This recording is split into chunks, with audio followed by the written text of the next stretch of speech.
Hey, what's going on, everybody? Good morning. Good morning. Gonna start this one off just a little bit differently today.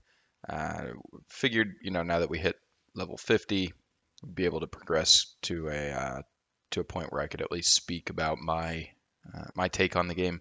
I have been playing this with another friend as well, and we've really just been taking our time. I know there's a lot of streamers and content creators and people out there who want to get to end game as soon as possible to kind of see what's going on with the end game type stuff, whether it be raids or like boss rushes, PvP, things like that. For me, I just like going into it kind of at my own pace, taking my time, playing it as as an average player would. Um, I, I understand there being a desire to get to end game. I mean, hell, I think unfortunately, for better or for worse, World of Warcraft has kind of forced us into that. I did play my fair share of Final Fantasy 14 as well, and while I never really got involved in the story too much, I did appreciate that they tried to do something a little bit different, and that the community was generally more accepting of slowing down, taking your time, and really kind of enjoying the experience as a whole. But that being said, as more and more WoW people kind of pushed over into Final Fantasy 14, you start to get this same types of behaviors where people are just flooding into the game and trying to get to end game as soon as possible because they see their favorite streamer, their friends are there, and it's kind of like this inbuilt competition, which really comes from nowhere. So it's kind of interesting. I know I digressed a little bit, but I do like to give a little bit of a background, kind of a footing on RPGs as a whole, and I think it's important leading up to where Lost Ark fits into. Um, Initially, when I saw that Lost Ark was going to be releasing, I purposely did not do any research on the game at all. I wanted it to be fresh, in the same way that WoW was fresh to me many, many years ago, and in the same way that Final Fantasy 14 was fresh to me. I like learning the systems. I like doing something wrong or coming up with a suboptimal build for extended periods of time, only to find later down the road, like, oh, there's a better way because it's just that much more satisfying. And so coming into Lost Ark, I had no idea what to expect. I had no idea that there were going to be tons of different collectibles. I had no idea what the story was going to be like. I had no idea what the combat even looked like. I really just did not do any kind of research on it. And I'm pretty grateful to myself that I didn't, because I think I had a much more unique experience, and was able to kind of develop along with the game, as we played along. And so I thought it was a really interesting experience, and also playing with somebody else really added a whole different layer on top of what can be done in the game and the things to do. So let's go ahead and kick this off with kind of general gameplay first impressions. When I first loaded up the game, you come into I can't remember the name of the place. It's not Lutera. There's an X in the name, and I can't remember it for the life of me.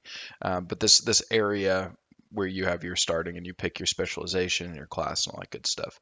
You get to test the builds. I just wanted big sword guys. That's who I always start with. And so obviously Berserker was the way to go for me. So I picked that without even really testing anything else out and just kind of went for it. And first impressions were good. I was like, hey, this looks like kind of like Diablo 3, like when you're in heaven, and you're like fighting like all the corrupted angels and the demons are invading and shit like that. It looked really cool. And then you get out of that, and all of these little mini systems and subsystems start to pop up all over your screen left and right. And first impressions for me were like, this is a fucking mobile game. Like, this is trash. It was honestly my honest opinion.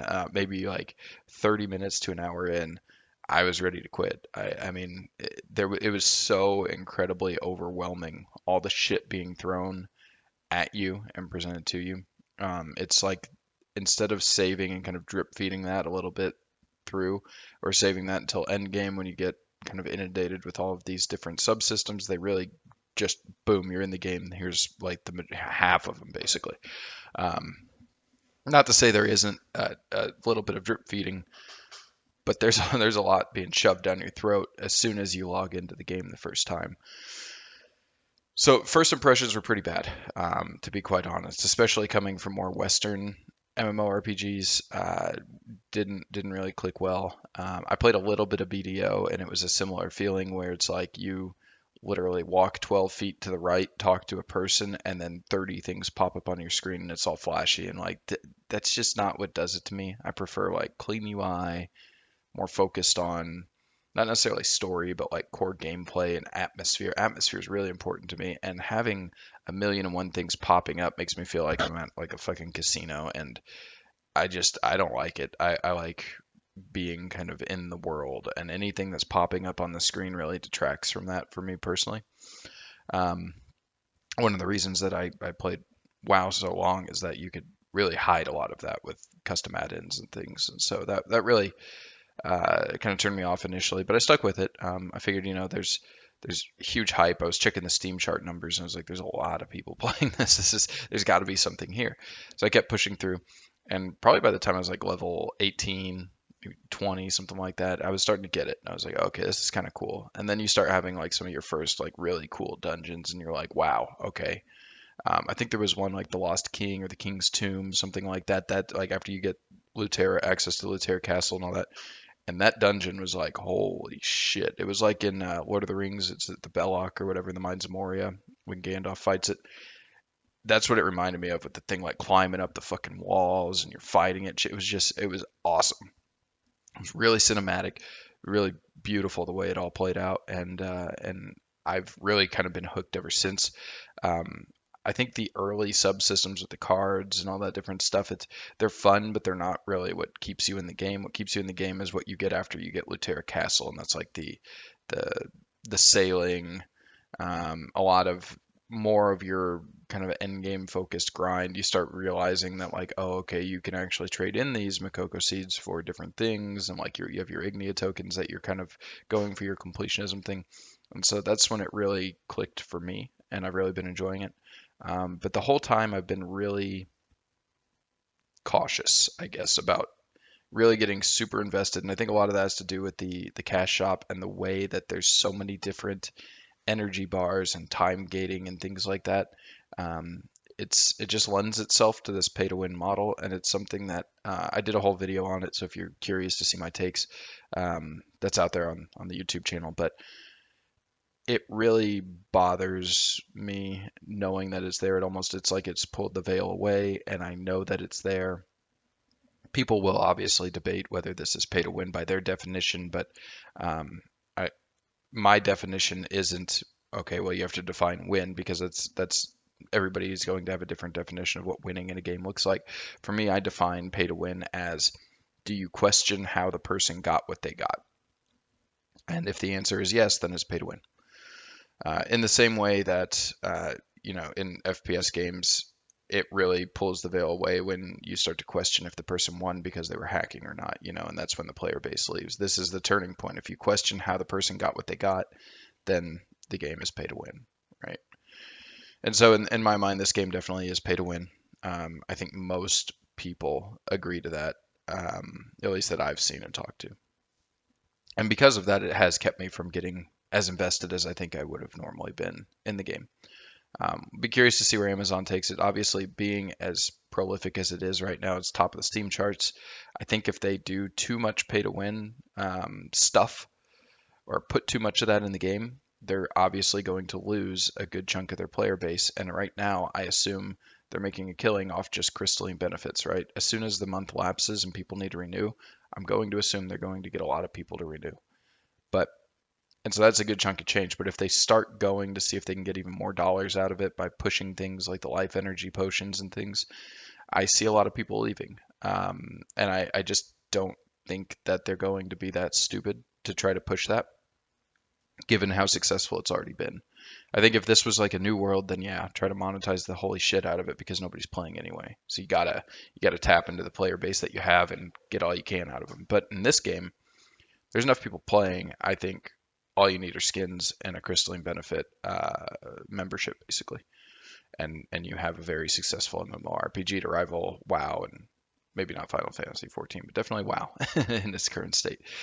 Um, I think to get into the other part that I wanted to talk to you about, playing with To finish up my experience overall, I guess the storyline I just couldn't recommend it to anybody. I got bored like before level 15. It's crazy. It's out there. It's one of those games where there's people who have 7 different forms when you're fighting them, and everybody yells when they're swinging their sword, and that's just it's just not me. It's a little too much Kamehameha and a little less, swords and magic and stuff. And I tend to be more of a true to the roots D&D guy, and this is just a little bit too anime for me.